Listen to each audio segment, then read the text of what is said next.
el tema del día de hoy ya está en la pantalla, dice el antídoto de la ansiedad.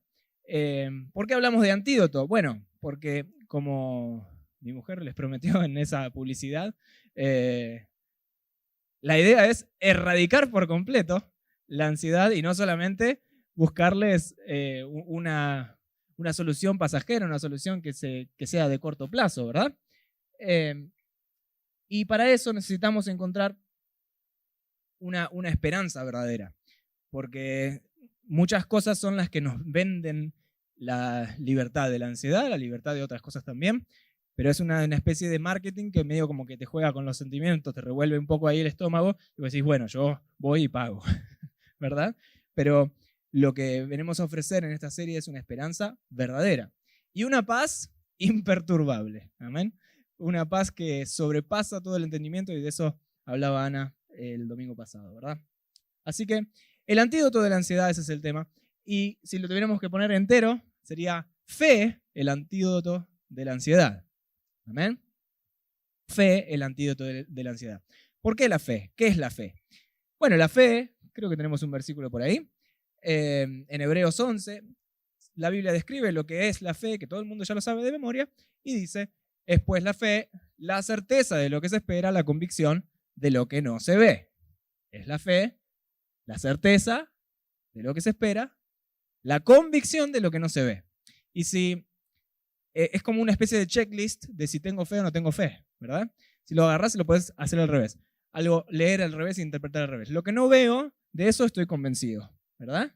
Y no lo veo todavía, pero tengo la plena confianza de que va a suceder.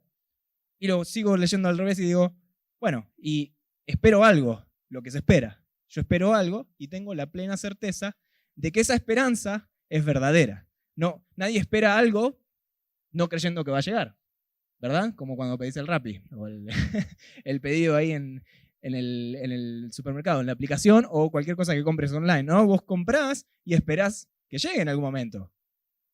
Por favor, si los de Mercado Libre me están escuchando. O si compras algo en el exterior, por ejemplo, y ya pagaste la aduana, el dólar, el impuesto, del arriba del impuesto y todo, tenés la esperanza de que llegue. ¿Por qué? Porque justamente hiciste todo lo que hiciste, porque crees que tu esperanza es verdadera, que no es algo que te va a fallar, que es seguro, que es verdadero, que es cierto. Así que, en otras palabras, porque yo sé que esta definición ya la repetimos tanto que por ahí ya va perdiendo sentido o va perdiendo el peso en nuestra vida. En otras palabras, tener fe es experimentar hoy la alegría de algo que viene luego. ¿Sí? La fe es experimentar hoy la alegría de algo que viene luego, de algo que viene en el futuro. Pues fíjate cómo Dani siempre lo uso de ejemplo últimamente, pero a Dani vos le agarrás y decís, Dani, te voy a llevar a tomar un helado. Él desde ese momento que vos le dijiste, te voy a llevar a tomar un helado, ya experimenta la alegría de comer el helado. Y no va a haber cosa en el mundo que pase. Pueden pasar las 24 horas, 48 horas, pero hoy va a tomar el helado, ¿verdad? Y va a sentir esa alegría y va a estar contento todo el día porque hoy va a tomar el helado. ¿Por qué? Porque ya desde el momento que escucha la palabra, cree que es una realidad. Y entonces, como cree que es una realidad y su esperanza es cierta y verdadera, experimenta la alegría de la promesa. ¿Amén? ¿Cuántos están siguiendo? Si Jesús te dice, yo te voy a liberar de la ansiedad, vos decís, bueno, no sé, voy a ver. ¿Por qué? Porque en algún momento perdemos esta confianza ciega. En algún momento perdemos la fe que no pide ninguna prueba, ¿verdad? Y eso es exactamente cuando las personas nos defraudan, cuando una relación no funciona, cuando en el trabajo las cosas te tratan injustamente, cuando sufrís en la relación con tu pareja, cuando las personas que te deberían cuidar son por ahí las que te más dañan. Todas esas experiencias hacen que nuestra fe esté un poco golpeada por la realidad, ¿verdad? De que las personas son imperfectas. Como decimos acá, las personas son fallos. O fallas, en este caso. Entonces, tenemos que volver a esa fe como niños, esa fe de poder experimentar la alegría de la promesa hasta ver su cumplimiento, porque fiel es el que prometió. Dios, como hablaba la última vez, es la garantía de su propia palabra. Dios mismo es la garantía de su propia palabra. Entonces, lo que Dios prometió se va a cumplir. ¿Estés vos para verlo o no? Sabes que en la Biblia hay muchas personas que recibieron promesas de las cuales no participaron. Y es muy loco, ¿no? Agarrás el Antiguo Testamento y ves personas que recibieron un montón de promesas que recién se cumplieron miles de años después. Entonces, las promesas de Dios se cumplen, seamos nosotros partes o no. Ahora, Dios tiene promesas para vos para ahora. Dios tiene promesas para vos para mañana. Y para cada día tiene una promesa. Y para cada etapa de tu vida tiene una promesa. Para tu vida tiene un propósito. Entonces, si caminamos en fe, vamos a experimentar la alegría de saber que hoy vamos a recibir algo de parte de Dios y que hoy hay algo que entregarle también a Dios. Amén. Eso te cambia la perspectiva en cuanto a la ansiedad. Tú decís, bueno, hoy me levanto y tengo la presión de hacer un devocional. Tengo la presión de orar, pero orar más o menos como la gente. Y tengo la presión de tener una palabra fresca, rema, que me ilumine, porque yo tengo toda esa presión. Y la realidad es que en cuanto a nuestra relación con Dios, Dios es el que se encarga de ser Dios y nosotros somos los que nos encargamos de ser hijos o hijas. Amén. Y en cuanto a las otras cosas, si sabemos que Dios es nuestro proveedor, ¿por qué vamos a sentir ansiedad en nuestra economía? Vienen los vientos, vienen las tempestades en nuestras áreas económicas, por ejemplo. Pero, ¿dónde está nuestra confianza? Nuestra confianza está en el valor de una moneda. Nuestra confianza está en el valor de las cosas que tenemos, materiales. O nuestra confianza está directamente anclada a la palabra de aquel que nos dijo que es nuestro sustento y que nada nos va a faltar. ¿Amén? Amén. Entonces, tener fe es experimentar hoy la alegría de que algo bueno va a llegar. Y esto de estar siempre esperando algo malo o sentir la ansiedad de que algo malo va a ocurrir, esperamos las cosas que salgan mal, es como el chiste del dedo roto, ¿vieron? Que va una persona al médico y dice, me duele, ¿dónde te duele? Me duele acá. ¿Dónde más? Acá. ¿Dónde más? Acá. ¿Dónde más? Acá. Y el médico está como medio perdido. Ah, es que tenés el dedo roto, ¿no? Entonces cada vez que te tocas con el dedo roto, sentís que te duele, ¿verdad? Entonces, eso es un poco, sí, ahí cayeron los médicos. Si tenés el dedo roto, vas a estar sintiendo que todas las áreas de tu vida duelen. Entonces, cuando la fe está rota en tu vida, no vas a poder creerle a nada que todo va a producir el mismo dolor. Todo va a producir la misma sensación de ansiedad, la misma sensación de inseguridad, de poca certeza. No importa si es algo bueno y algo muy cierto, yo lo voy a experimentar como que es como algo más, es algo que es incierto, que no se puede probar, que es algo que de lo cual yo no tengo control y eso me genera demasiada ansiedad. Entonces, necesitamos, vuelvo al ejemplo del dedo roto. Cuando decimos, está bien, entonces me toco acá en mis relaciones y digo, me duelen. Entonces corto mis relaciones. Y me toco acá y digo, me duele, qué sé yo, las personas tóxicas en mi vida. Tóxicas, ¿no? Entonces corto las relaciones con las personas tóxicas. Y en el trabajo siento dolor, siento ansiedad. Me parece que voy a dejar de trabajar, ¿no? Entonces dejo de trabajar, dejo de relacionarme, dejo de tener pareja, dejo de tener hijos, dejo de tener responsabilidades, me voy en un viaje hasta el Himalaya, hasta la punta del Himalaya, me meto dentro de una cueva, empiezo a hacer, ¿no? Para conectarme con las vibraciones, y ahí me doy cuenta que sigo teniendo ansiedad, ¿no? ¿Y cómo puede ser? ¿Será que la toxicidad de todas las cosas que veía que era tóxico no estaba en la punta de mis dedos? ¿No? Que era yo el que cada vez que tocaba cada área de mi vida era el que producía esa percepción. Tal vez necesitamos sanar nuestra fe, necesitamos sanar nuestro corazón primeramente, porque si estamos heridos necesitamos dejar que Jesús sane nuestro corazón y después que sane nuestra fe. ¿Y cómo se hace eso? Abriéndote a Jesús y básicamente empezando a confiar, eligiendo mejor en qué y a quién vas a confiarle tu seguridad y tu vida. Amén. Entonces, esto es básicamente qué es la fe. Ahora, ¿la fe en cualquier cosa nos ayuda a calmar la ansiedad? Les pregunto, votamos, ¿sí? ¿La fe en cualquier cosa nos calma la ansiedad? Bueno, un poco sí. Hay dos tipos de fe, digamos. Hay una fe calmante, hoy estoy muy médico, hay una fe calmante y hay una fe antídoto. Ya saben el título de la prédica, ¿no? Fe antídoto es lo que queremos. Fe calmante sería una solución pasajera a la ansiedad, ¿verdad? Entonces yo puedo tener una fe que sea limitada. ¿Cómo en qué cosas? Hay cosas hay cosas en las que las personas creen que les producen un cierto momento de sentir libertad de la ansiedad y funcionan hasta que dejan de funcionar, ¿verdad? Entonces, fe calmante tiene que ver con justamente los calmantes que son analgésicos, son algo que reduce el dolor. En inglés me encanta porque se llama painkiller, es para matar el dolor, para ahogar las penas, ¿verdad? Cada vez que duela, nos damos una dosis.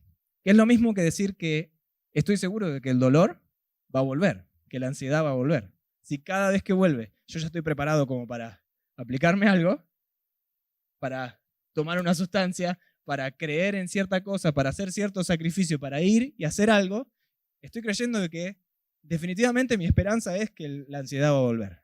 Voy a seguir esperando que sigan pasando cosas malas. Yo conozco personas que están así, ¿no? Como por la vida. Entonces, yo, docentes, ¿no? Yo vengo, doy clases, estoy todo feliz porque sé que si me preocupo en algo, me desequilibra toda la estructura emocional y ya de ahí no salgo, ¿no? Entonces como que van como una especie de castillo de vidrio caminando por la calle y no, está todo bien, no hay problemas, como negando un poco la realidad para tratar de cuidar esta estructura emocional muy, muy frágil de la cual dependen. ¿Y qué es un antídoto? ¿Y qué es una fe antídoto? Bueno, cuando hablamos de un antídoto, hablamos de un veneno. Y cuando se aplica un antídoto, no hay más rastro del veneno. Los médicos y los científicos me corregirán. Cuando se aplica un antídoto, ese veneno que teníamos adentro deja de existir. Y entonces no podemos, después de haber sido picado por una serpiente, por ejemplo, y que nos hayan salvado, esperar que mágicamente vuelva a surgir el veneno de la serpiente. Ya fue aplacado, ya fuiste liberado de eso que te afligía. ¿Se sigue? Bien, entonces, ¿cómo sé si mi fe es calmante o si mi fe es antídoto? Un tipo de fe es creer en uno mismo. La famosa autoayuda, que me da un poco de risa a veces. Por un lado entiendo el valor de conocerse a uno mismo y conocer sus estructuras y cómo los patrones que sigue y todo eso. Pero por otro lado, a veces la autoayuda funciona como si un paciente entra en una sala de emergencia, todo desangrado, y el médico agarra y le dice, la ayuda está en vos, la respuesta está en vos, ¿no? Y el tipo está ahí sangrando, perdiendo sangre como loco, y no, el problema es que no sabes decir que no. No, el problema es que me estoy perdiendo la sangre y me estoy a punto de morir, ¿verdad? Entonces, la autoayuda a veces se choca con el factor limitante de que yo no soy perfecto. Yo tengo limitaciones. Yo tengo días buenos y tengo días malos. Yo a veces tengo ganas de seguir y a veces no tengo ganas de seguir. A veces nos cansamos, a veces nos confundimos. A veces tomamos decisiones malísimas. ¿Alguien alguna vez tomó una mala decisión? Exactamente. Entonces, la autoayuda tiene como limitante esto, de que nuestra fe en alguien que es limitado justamente genera, genera que la respuesta que nos puede dar a la ansiedad sea limitada. Esto no sé dónde lo anoté, pero la fe está limitada por aquella cosa en la que creemos, ¿verdad? Si yo creo en mí, bueno, mi fe me va a ayudar en el límite que yo sea poderoso, digamos. Y si creo en la ciencia me va a ayudar hasta donde la ciencia tenga límites. Si creo en Dios, ¿cuál es el límite de mi fe? ¿Y cuál es el límite de las cosas que puedo obtener? Absolutamente ninguno. Entonces ya van viendo por dónde va. Segundo, está bien, no creo en mí mismo, pero creo en cosas que no son Dios. En la energía solar, en el Feng Shui. El Feng Shui es muy de la ansiedad, ¿no? El Feng Shui es, bueno, vos ponés esto acá y esto apuntando al norte y acá apuntando a la casa de Rodo y la Biblia abierta en el Salmo 100, porque viste, se mezclan el cristianismo con el Feng Shui, con el pensamiento positivo, con todo. Y ahí voy a estar libre de la ansiedad, porque ahí como que la ansiedad hace, oh, me choqué con la botella, oh, no, esa pared está en el medio, ¿no? No sé cómo funciona bien. El chakra, la meditación, todo lo que tiene que ver con esto, tiene un limitante de que es, obviamente son cosas que no son Dios, son cosas que Dios dice que no nos van a ayudar, porque en definitiva están basadas en cosas que no son verdaderas. El horóscopo, la astrología, la Pachamama, algo que esté, algo afuera nuestro y que vos digas, bueno, está bien, yo creo en el poder de esta piedra. Y vos ves una piedra que quedó, viste que hay, por ejemplo, la piedra movediza y todo eso. Yo digo que creo que esa piedra representa mi dolor y la estabilidad emocional que yo creo. Entonces yo voy a adorar esa piedra. Muy de los pueblos primitivos, ¿no? Encontraban algo que no podían explicar y entonces ya lo adoraban. Y entonces hacemos toda una cultura y una adoración a algo que en realidad no tiene poder para salvarnos, no tiene poder para liberarnos de la ansiedad en este caso o de cualquier otra cosa, por el mero hecho de que Dios dice, esos ídolos que ustedes adoran, esos dioses que ustedes buscan, son como un pedazo de madera que viene un tipo y lo talla, y tienen ojos pero no ven, tienen oídos pero no escuchan, y tienen manos pero no hacen nada. Y es más, con un pedazo de madera hacen un ídolo y con otro pedazo de madera hacen el fuego. Y es como, ¿cuál es el poder que tiene algo que lo hizo una mano humana? Creo en otras cosas que no son Dios. Por ejemplo, en las pastillas, ¿verdad? Las pastillas, tenemos otras sustancias para dormir, para despertarme, para sentirme mejor, para no sentir dolor de panza, para no sentir dolor en general, para la memoria y para no olvidarme. Para olvidarme de no tomar la pastilla de la memoria y todo eso. Las pastillas, entras en un ciclo de fe calmante. Entonces, cada vez necesito una nueva dosis. Inclusive es cuando no la necesito, porque ¿qué se genera en nosotros? Se genera el sentimiento de que la acción es más fuerte que en realidad el efecto real de la pastilla, ¿verdad? Por eso tenemos tipo placebo, ¿verdad?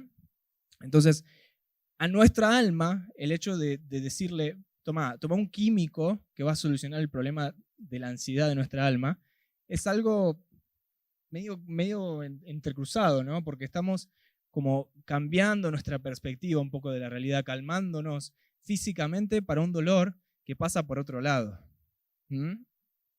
Entonces, creer en mí mismo tiene sus limitaciones, la autoayuda tiene sus limitaciones. Creer en cosas que no son Dios tienen sus limitaciones por el simple hecho de que esa esperanza no está fundada en algo verdadero.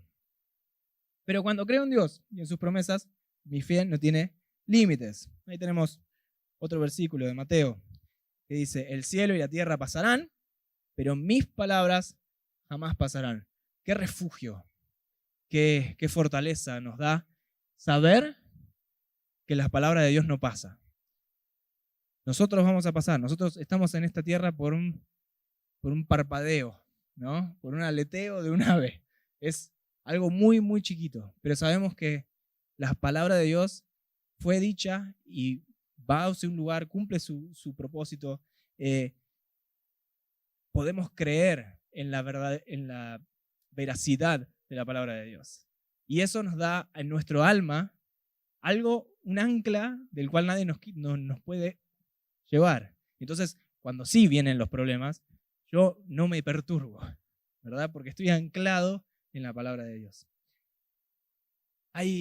Entonces, la fe en Jesús es una esperanza inagotable. ¿Por qué? Porque la naturaleza de la persona que lo prometió es eterna y nunca se acaba y es siempre fiel. Y te ama y quiere que lo conozcas y quiere que te entregues a Él y quiere que pueda ser finalmente libre de una vez y para todas como un antídoto de la ansiedad. Vos fíjate en Jeremías 17, 5, 8, esto no está para proyectar, pero en palabras muy claras dice: yo, el Dios de Israel, declaro: maldito el que confía en los demás, maldito el que confía en sí mismo, maldito quien se aleja de mí. Medio duro, ¿no?, leer estas palabras. Pero quien confía en los demás, quien confía en sí mismo, quien se aleja de mí, está basando su esperanza en cosas que van a pasar. Pero el que confía en mí, sigue de luego, tiene una esperanza que es verdadera, que es cierta. Y lo voy a leer. La persona que confía en los demás, que confía en los otros dioses, que confía en sí mismo, que se aleja de Dios, es como las espinas del desierto, que nunca disfrutarán del agua, pues viven en tierras áridas donde nada crece. ¿Verdad? Pero benditos sean aquellos los que solo confían en mí. Son como árboles plantados a la orilla del río. Extienden sus raíces hacia la corriente. El calor no les causa ningún daño. Sus hojas siempre están verdes y todo el año dan fruto. ¿Te haces la imagen de un árbol creciendo en el desierto y un árbol creciendo al lado de un río? Te haces la imagen de este árbol del desierto diciendo, pidiéndole a una tierra: liberame de la ansiedad, liberame de este sentimiento, liberame de este dolor, y la tierra no tiene con qué darle, porque es arena, porque es algo que es árido, es algo que no tiene esos nutrientes, no tiene agua, no tiene de qué agarrarse esa tierra para nutrirte. Y de eso hablamos cuando confiamos en cosas que no son Dios, cuando confías en tu propio poder, cuando confías en el poder de la mente, cuando confías en el poder del Feng Shui, cuando confías en el poder de las pastillas. Estás pidiéndole a tierra árida algo que solo podés conseguir junto al río. Y junto al río, el río y el agua representa la presencia de Dios.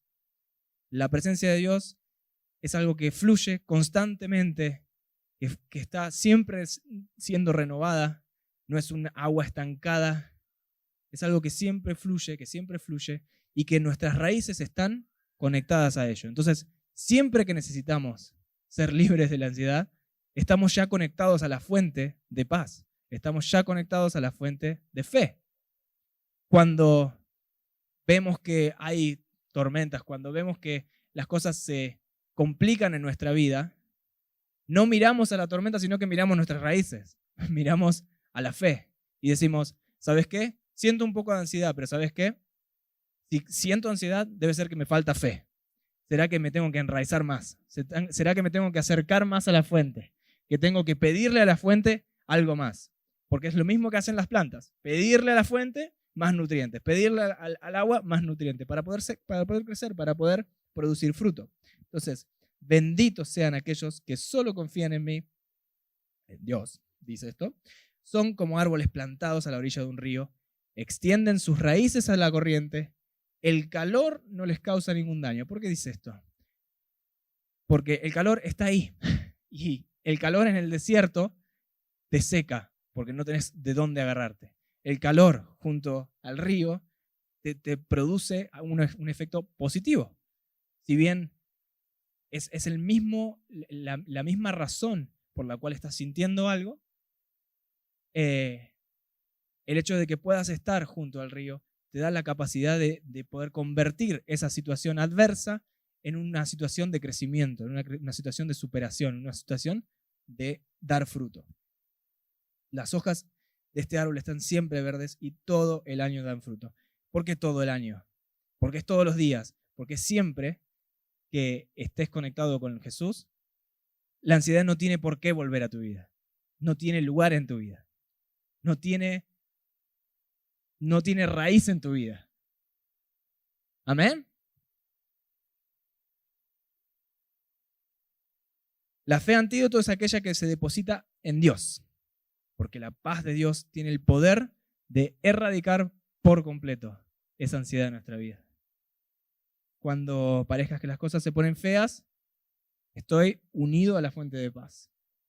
Y no le temo al calor extremo, no le temo al frío extremo, porque sé que lo que sea que necesite en la superficie, lo voy a obtener en las raíces, lo voy a obtener en la tierra, lo voy a obtener en el río, que es la presencia de Dios, que es estar conectado a Jesús, que es poder estar hablando y escuchando la palabra de Dios en mi vida.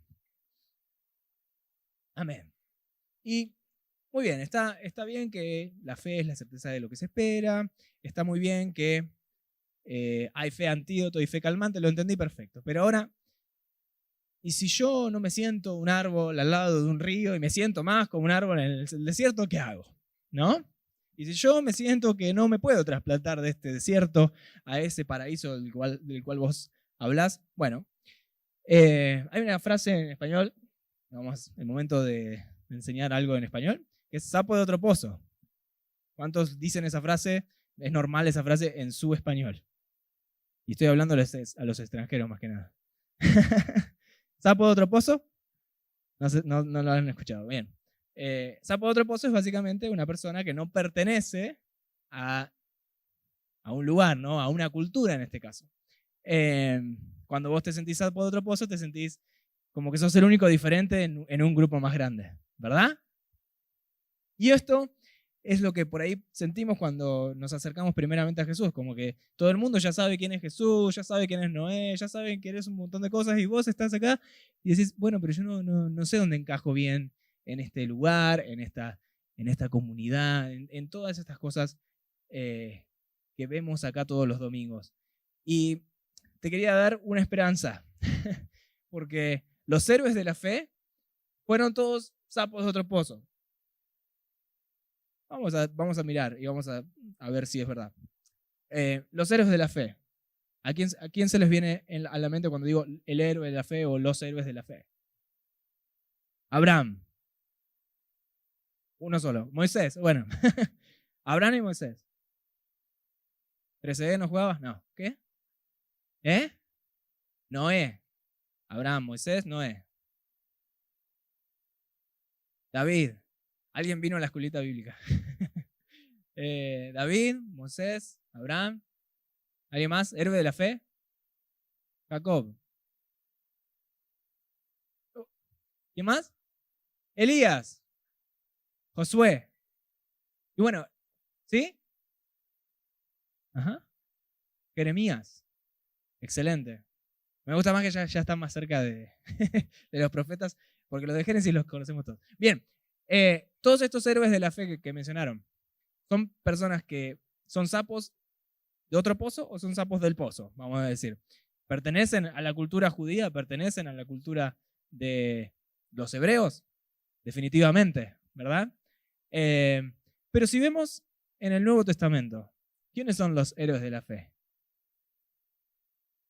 Son personas que pertenecen a la cultura, son las personas de las cuales la sociedad esperaba que fueran los más santos y los más agradables, los que se habían estudiado de memoria el Pentateuco, los que se habían estudiado de memoria los profetas.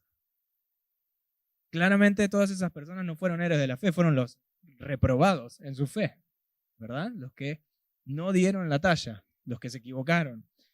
Los héroes de la fe del Nuevo Testamento son personas comunes, como vos y yo, que eran sapos de otro pozo, eran personas que no encajaban en esa cultura. Tenemos leprosos, algo más sapo de otro pozo que un leproso, ¿verdad? Estaban directamente fuera de la ciudad. Los ciegos, personas que no podían interactuar con otras personas normalmente en ese momento. Cojos, mujeres que tenían mala reputación. Héroes de la fe. Mujeres de mala reputación. En el Antiguo Testamento también tenemos. Niños. Fueron héroes de la fe los niños. Un niño va y le dice, ve una multitud y dice, tengo un pan y un pez. Me voy corriendo a mi casa antes de que me agarren. ¿No? Me hago un sándwich. O yo me hago un sándwich para mí, el resto, los dos panes y los 2 peces que sobran, eso sí, cómanlo. No, el tipo va. Y ahí con, no sé, niño, viste que es una palabra medio en la Biblia que puede ser tomada como un niño de 10 años o un niño de 15 años, ¿verdad? Pero la persona va, se acerca a Jesús y dice, tomá, dales de comer. Y un niño protagoniza uno de los milagros más locos de la Biblia, ¿no? La multiplicación de la comida para una multitud. Entonces, los héroes de la fe en la época en la que Jesús estuvo con nosotros en carne, fueron personas normales y personas que no encajaban bien con la sociedad. Y aún más, los extranjeros, samaritanos, cananeos, extranjeros directamente paganos. La Biblia, chicos, los libros de la Biblia, Romanos, Tesalonicenses, Colosenses, Efesios, Gálatas, los bonaerenses, los bragadenses, no, eso no. Son todos extranjeros, son todos paganos. No eran parte de la cultura judía. Es ridículo que Jesús decidiera directamente poner más libros de la Biblia. Un libro para los hebreos y una carta para los hebreos y 10 cartas para todos los extranjeros. Pues, ¿cómo puede ser que los extranjeros tengan tanto protagonismo si en definitiva son resapos de otro pozo? No saben ni de lo que están hablando. Recién aprendieron lo que quería decir Yahweh. Y lo andan diciendo por la calle encima. ¿No? Entonces, si vos te sentís un poco un sapo de traposo, esto debería dar un poco de esperanza. Porque cuando nos sentimos así, somos protagonistas. Tenemos la posibilidad de creer en Jesús y ver cosas maravillosas que pasan en nuestra vida, en la vida de las personas que tenemos alrededor. Te voy a dar 2 ejemplos, que son los ejemplos absolutos de la fe en el Nuevo Testamento para mí que me encantan. Uno es la mujer cananea, ¿verdad? Y lo voy a leer así rapidito. Había una mujer cananea que había salido de una región diciéndole a Jesús que lo ve pasar: Jesús, hijo de David, ten misericordia de mí. Mi hija está gravemente atormentada por un demonio.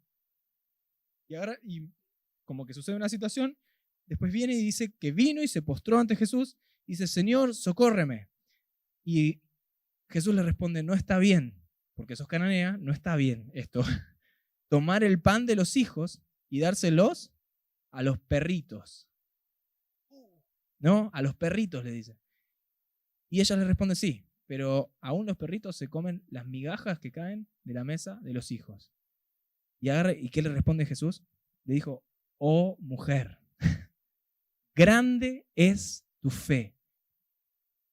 ¿Vos te imaginás en los judíos? Los judíos le decían a los discípulos, hombres de poca fe, y a una mujer que era cananea: grande es tu fe. El contraste de los discípulos y esa mujer y la fe de esa mujer es enorme. Y le dice: grande es tu fe, hágase contigo como quieres. ¿No será que Jesús nos está diciendo: grande es tu fe si te animás? Y te acercás, te postrás ante Él y decís: quiero ser libre de la ansiedad hoy.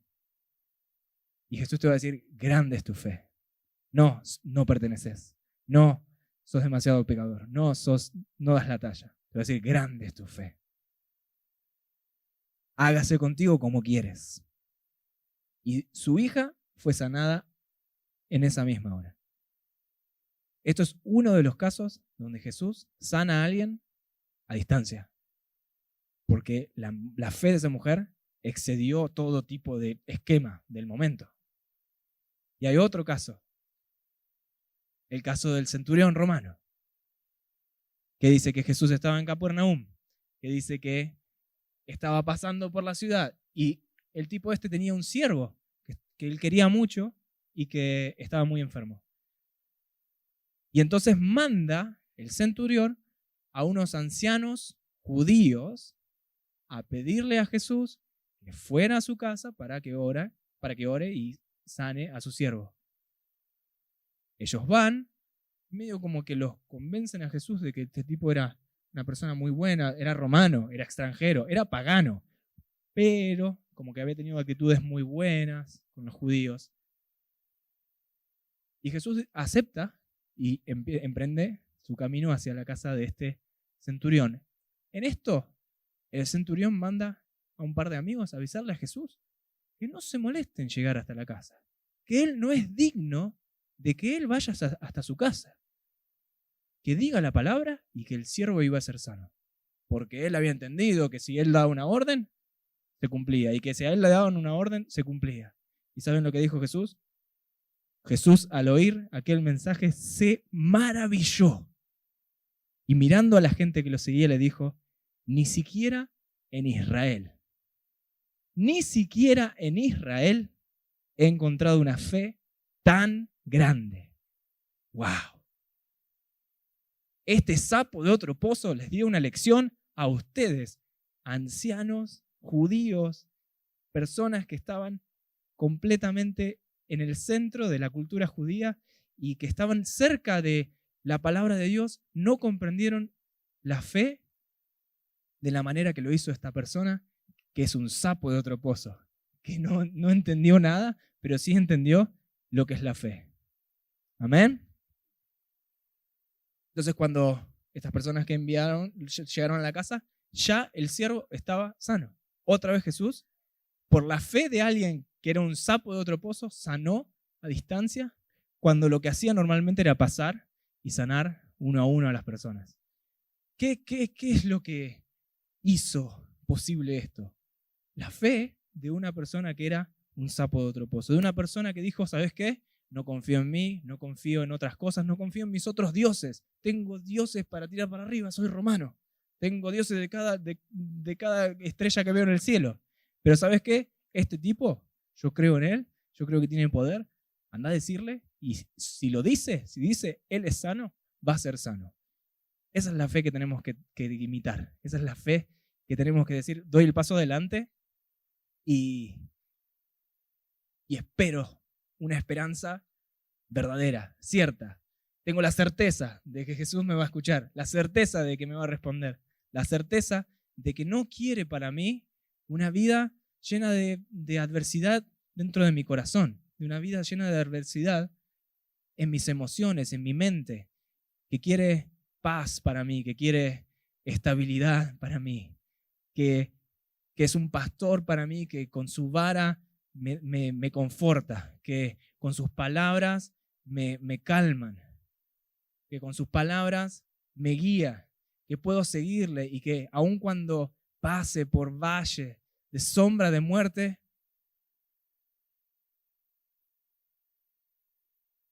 veo el final, veo que puedo llegar al otro lado, porque no me sostiene la vista, me sostiene la fe. Amén. Amén. Así que el último versículo que te quiero mostrar es este que tenemos acá. Vengan a mí, todos los que están cansados y llevan cargas pesadas, y yo les daré descanso. Esta es la promesa que quiero que te lleves hoy, pero que quiero que creas hoy. Que todos los que estamos cargados, que todos los que estamos agobiados, todos los que llevamos cargas pesadas, tenemos el descanso delante nuestro, que es la persona y la presencia de Jesús.